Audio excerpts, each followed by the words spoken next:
Bonsoir à tous.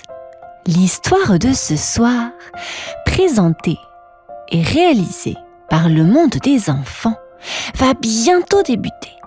Mais avant de poursuivre cette histoire, je t'invite à t'abonner et à cliquer sur la cloche de notification afin de ne manquer aucune de nos histoires. Bien, sans plus attendre à présent, nous allons débuter. Es-tu prêt ? Très bien.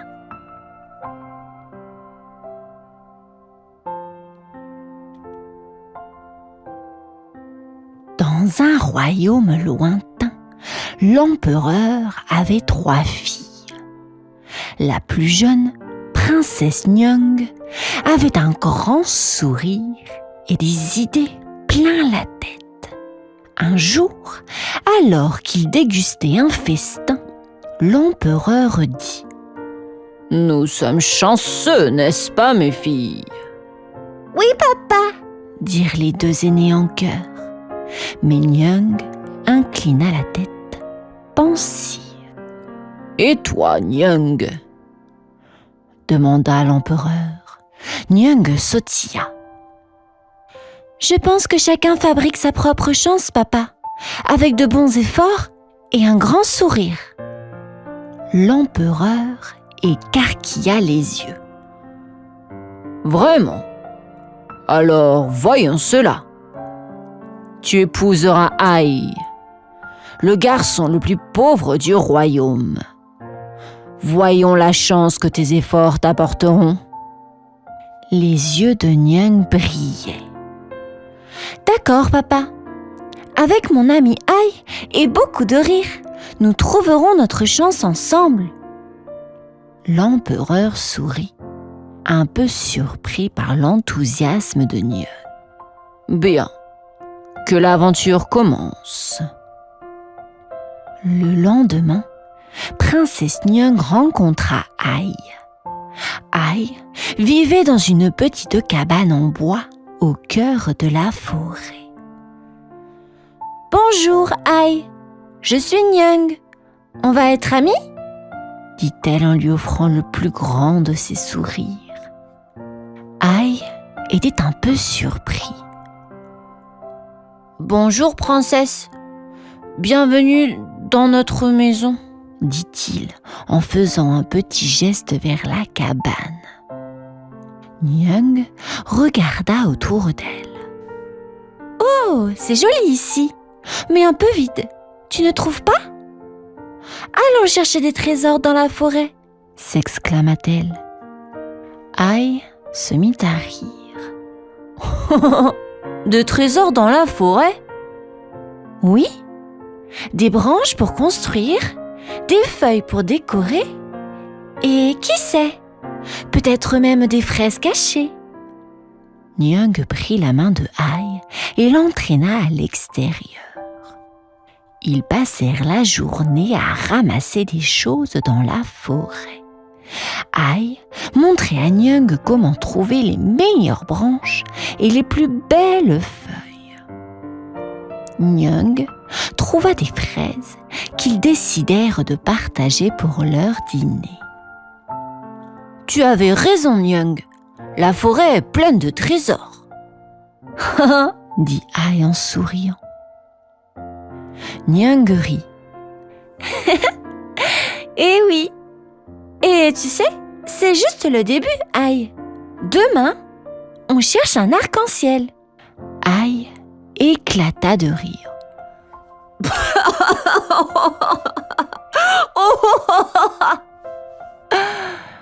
« D'accord, cherchons un arc-en-ciel demain. » Et ainsi, leur aventure commença, pleine de rires et de découvertes dans la forêt magique. Nyung et Aïe se promenaient dans la forêt quand ils trouvèrent une clairière secrète, cachée derrière des buissons brillants. Partout, il y avait des fleurs de toutes les couleurs. « Regarde, Aïe, c'est comme un arc-en-ciel tombé du ciel !» s'exclama Nyung, les yeux grands ouverts. Ai ne put s'empêcher de sourire. C'est magnifique. Oh, mais que fait-on avec tant de fleurs? Nyang tapota son menton, pensant fort. Je sais. Faisons du parfum. Tout le monde aime sentir bon. Du parfum? Mais comment? Ai gratta sa tête, perplexe. Nyang rit. On va apprendre. Ce sera notre aventure parfumée. Ils cueillirent des fleurs, riant et éternuant un peu à cause de leur parfum puissant. De retour à la cabane, ils mélangèrent les fleurs avec de l'eau dans des petits pots, inventant ainsi des petits parfums. Ça sent intéressant, dit Ai, le nez froncé. Nyang éclata de rire. C'est notre première création. Allons la montrer au village. Avec leur pot de parfum, ils se dirigèrent vers le village, excités à l'idée de partager leur nouvelle aventure. Qui sait? Peut-être deviendrons-nous célèbres pour notre parfum de forêt? Dit Nyang en riant et en dansant sur le chemin. Ai sourit, portant les pots avec soin. Avec toi, Nyang, tout est possible. Nyang et Ai se promenaient dans la forêt quand Nyang trébucha sur quelque chose de dur. « Aïe !» s'exclama-t-elle en regardant ce qu'il avait fait trébucher. Oh, c'était une pierre et elle brillait. « Oh, regarde, Ai, une pierre qui brille comme une étoile !» Nyang tenait la pierre vers le ciel et elle scintillait de 1000 feux. Ai s'approcha, les yeux écarquillés. « C'est une pierre précieuse, Nyang. On dirait un trésor caché. » Nyang sauta de joie. « Oh oui, un trésor. Peut-être qu'il y en a d'autres. Jouons en détective de trésors. » Ils passèrent l'après-midi à chercher et à trouver d'autres pierres précieuses cachées sous les feuilles et dans la terre. À chaque nouvelle découverte, ils riaient et s'exclamaient, rivalisant pour voir qui trouverait la plus belle. « Nous pourrions utiliser ces pierres pour rendre notre cabane encore plus jolie, » dit Nyang en imaginant leur cabane scintillante.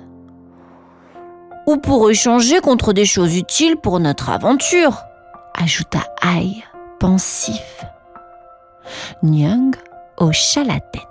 « Oh oui, nous serions les plus riches aventuriers de la forêt avec notre trésor de pierres brillantes. » Et ensemble, ils rêvèrent de toutes les merveilleuses aventures que leurs pierres précieuses pourraient leur apporter.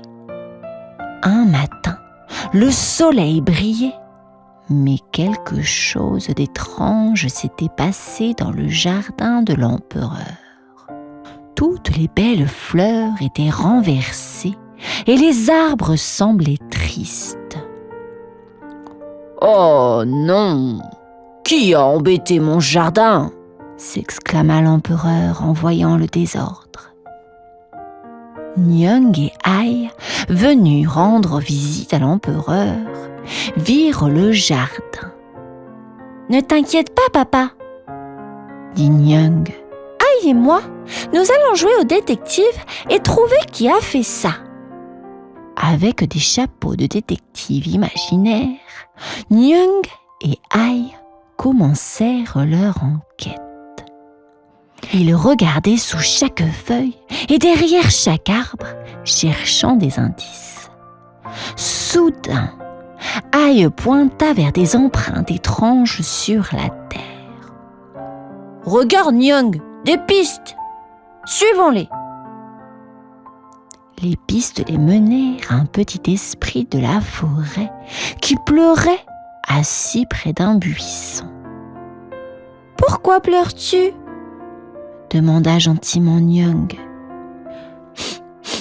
L'empereur a oublié mon anniversaire, alors j'ai fait un petit peu de bazar. » sanglota l'esprit. Nyang et Ai échangèrent un regard. « Si on organisait une fête d'anniversaire surprise pour toi, comme ça, tu serais heureux et tu pourrais aider à refaire le jardin encore plus beau ?» proposa Nyang. L'esprit sourit à travers ses larmes. « Oh, vraiment ? Oh, merci !»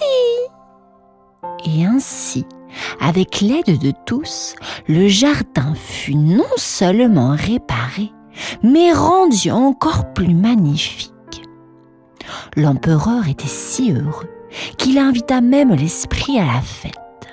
« Tu vois, papa, » dit Nyang, « parfois, un peu de gentillesse peut transformer les bêtises en quelque chose de beau. » Après la magnifique fête d'anniversaire pour l'esprit de la forêt, le jardin de l'empereur brillait plus que jamais.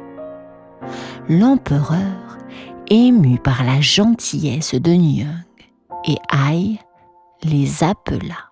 « Princesse Nyang, Ai, vous avez montré un grand cœur et beaucoup de courage. » commença l'empereur avec un sourire chaleureux. « Vous avez transformé un petit tracas en une grande joie. » Nyang, tenant la main d'Ai, répondit. « Nous avons juste pensé que c'était important de partager des sourires, même avec les esprits de la forêt, papa. » Ai ajouta timidement. « Et ensemble, on peut faire de grandes choses, même si on commence petit. » L'empereur se pencha pour les prendre dans ses bras. « Vous avez raison, mes enfants. C'est ensemble et avec de l'amour et de l'effort que nous créerons notre propre chance. » Il se tourna vers le jardin où tout le monde dansait et riait. « Regardez ce bonheur, tout cela grâce à vous deux. » Nyang sourit.